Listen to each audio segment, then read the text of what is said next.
You've made some beautiful raised beds, and now it's time to fill them with soil. What kind of soil should you use? I'm going to have a look at a couple common recommendations and give you my view on them. And then I'm going to tell you what I would do with your raised bed.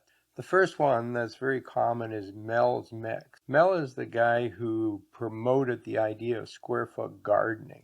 And that's still a very popular technique, particularly for raised beds. Now, he used a special blend of 1/3 peat moss, 1/3 compost, and 1/3 vermiculite. Now, that mix is very fluffy, very airy, and grows good vegetables. But there are two things I don't like about that mix. First of all, 2/3 of it is organic matter, the peat moss and the compost. And over time, those decompose and basically disappear. So your soil level is going to come way down over time.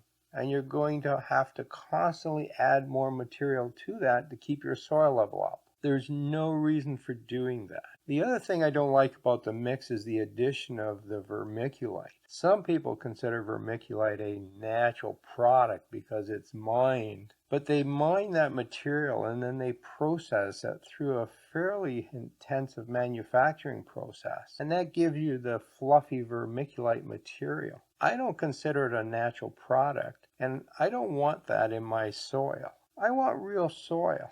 The other common recommendation is to use triple mix. Now, in most places, triple mix is 1/3 topsoil, 1/3 peat moss, and 1/3 compost. But you never really know what that mixture is. If the peat moss is more expensive where you live, you'll see less of that and more soil and more compost. This mixture works really well and grows great vegetables. But again, it has this problem of having too much organic matter in it. 2/3 is either peat moss or compost, and that decomposes over time, and so your level keeps settling. And that's exactly what people complain about. They fill their beds, and in year one they have a great crop. They come back the following spring, and the level is way down, and they have to go out and buy more material. Year after, same thing. Soil level drops. Because the material is decomposing, they have to buy more material. That doesn't make any sense to me. So what would I use? Well, I would use about 80 to 90%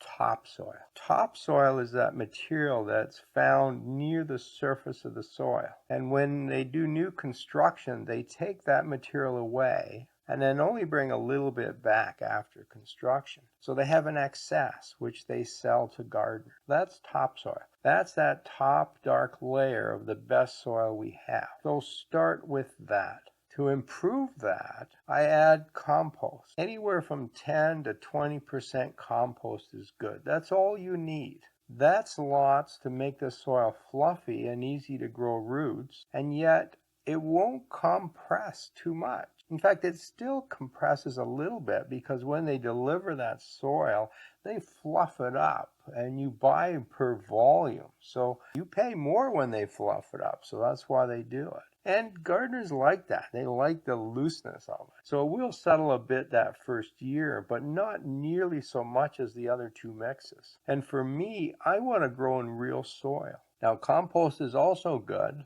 We like that extra organic matter in there, and it decomposes slowly over many years to release nutrients. But the real value is that soil. I want some clay in that soil. That clay holds on the water really well. So in my mix, I'm going to have to water a lot less than the other two mixes I've described. In fact, I use this same mix in planters, and I only water them once a week. Whereas my neighbors are watering almost daily in the middle of summer. You want real soil in that mix. Now, if your raised beds are really high, you have a problem because you go to the store and you price this stuff and you get sticker shock. It's expensive to fill those big raised beds. That's one reason why I recommend using lower beds. They're a lot less expensive to fill and a lot less work. But if you have high beds, what do you do now? Well, some people put other things in the bottom. So a lot of people put big logs, and that works fairly well. Those logs will rot down over a period of time. But remember, those logs need nitrogen to decompose, so they're going to steal nitrogen from the roots of your plants. That's not a great idea, although you can always add a little extra nitrogen fertilizer to compensate for that. But as a gardener, you don't know how much extra to add. Over time, those logs do rot down, and so over time, your level settles again, and you'll have to replace it with soil. Why don't you fill them with soil to start with?